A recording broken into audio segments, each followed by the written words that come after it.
Hello and welcome to another episode of Piano TV. So today we are going to return to Nannerl's music book. Nannerl was Mozart's sister. It's a music book that their dad put together. There's a lot of good tunes in it. We did Minuet from that book, which you can click the link and check that out. So the piece we're going to be doing today is called Allegro in B flat major, K3. It's a good one. It's about a grade 1 level. It looks easier than it actually is, so I hope you'll give it a try. So in today's video, we're going to talk a little bit of backstory. We are going to get on the piano and play through the piece just so you can get a sense of what it's sounding like.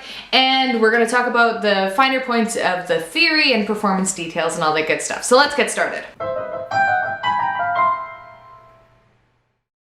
Alright, so backstory time. This piece was written when Mozart was 6 years old, and even though Mozart was like super creative and super awesome, even as a child, it is very, very likely that his dad wrote down the music for him and maybe like fixed any, childhood errors. It was composed in 1762, so it's technically a classical era composition, but it was written on a harpsichord and it follows a lot more Baroque conventions than classical conventions, so we play it in the style of a Baroque piece even though Mozart's technically a classical composer, which means playing with like a light detached left hand and everything that you'll see in a minute when we hop on the piano. As I mentioned already, this piece was from Nannerl's music book, which was just a family collection of pieces that their dad, Leopold Mozart, put together. So there would have been some tunes by Mozart himself, there would have been some tunes by Leopold Mozart, and a whole bunch of miscellaneous tunes by random composers that maybe Leopold kind of compiled. All right, so let's go to the piano and take a listen to this very upbeat tune.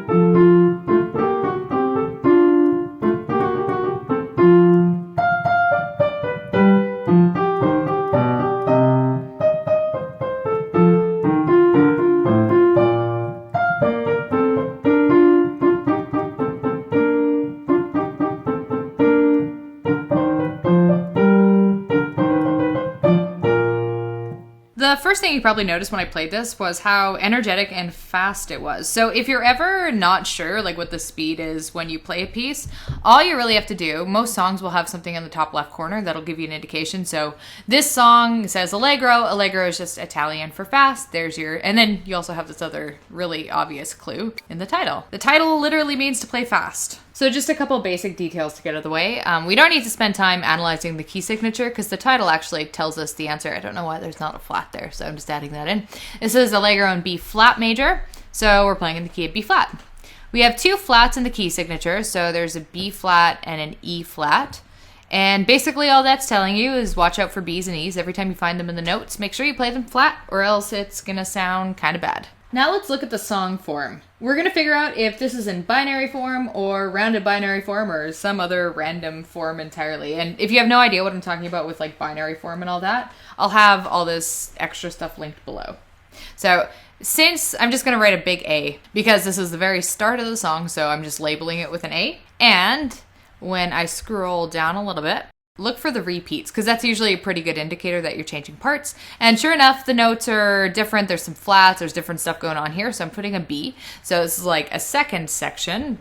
And then take a look at the notes at the very beginning. So we're going F, D, B, A. So let me just see if I can find that pattern repeated all. And if that pattern, take a look right here.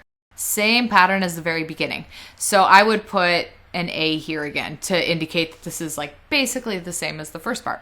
So this would be in rounded binary or ABA form. And just a quick look at some of the articulation details. Articulation just means things like slurs and staccatos. You'll notice this piece is full of 2-note slurs, and it isn't just random. A lot of piano students tend to just kind of ignore slurs and focus on playing the right notes and the right rhythm, and that's important, but the slurs add some character to the piece too. It makes a big difference. A long time ago, we did a video on 2-note slurs, which I'll link below if you want more depth than what we're going to do right now. But still, let's hop to the keyboard and spend a minute figuring out how these are going to sound and how to play them. When you've got 2-note slurs like you have in this song, you want to pay careful attention that you're actually lifting your fingers between the slurs to create that break in the sound. So you'll notice at the beginning, there are 3 2-note slur groups. So right here, 1, 2, 3. Listen to the difference when I play it all as one big slur versus when I'm playing them all divided up with the proper slurring situation. So that was one big slur. Here is the proper way. Do you hear the difference? It makes it a lot more dancey sounding. The two-note slur has a drop lift motion. So one way you could think about it is to think drop lift, whereas the first note is a little bit heavier and then the second note's a little bit lighter. So heavy, light, heavy, light. So that's over dramatizing it a bit, but when you play it all together, you end up with a really nice sound. Sometimes people look at songs like this and they think, oh, this is super easy, but really there's a lot of subtle stuff going on behind the scenes. So without mastering the subtle stuff, like the two-note slurs in this song, it's really difficult to capture subtleties in like a Beethoven sonata, for example. So I really think, like, at a first glance, it seems easier than it actually is. And just one last quick note on the theory here is that of the pickup note or incomplete measure. So you'll see something kind of weird at the beginning here. So when we have a 2/4 time signature, that means that every bar is going to add up to 2. And if you just kind of like look across the piece, you can see that, yep, every bar adds up to 2. The math is good. However, at the very first bar of the song, technically not even its own real bar, this one does not have 2 beats. It only equals half a beat. So this basically just means that the song does not start right on beat 1. It starts just a half a beat before beat 1. So if I was playing this and I was like counting myself in, I would count in like this. I'd go 1 and 2 and then start playing on 2 and. So I might go something like this. 1 and 2. Da da dum. Just to do a little singing. And usually incomplete measures are completed.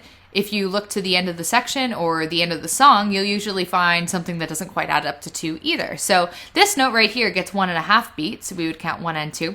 So if you kind of like go from here and swing around to the very, whoa, bad arrow. Swing around to the very beginning, you can see how those 2 bars, even though they're separated, they complete each other. And that's all for today's video. I hope you enjoyed the tutorial. And as always, if you click in the description bar below, you'll find a link to the sheet music and all that stuff if you want to print it off and download it. It doesn't look super crazy when you're looking at it on the page, but once you start getting going with it, there's actually a lot more to it than meets the eye. So I hope you'll give it a try. Ooh, rhyme. Send this video a like if you're a fan of Mozart, and I will catch you guys next time.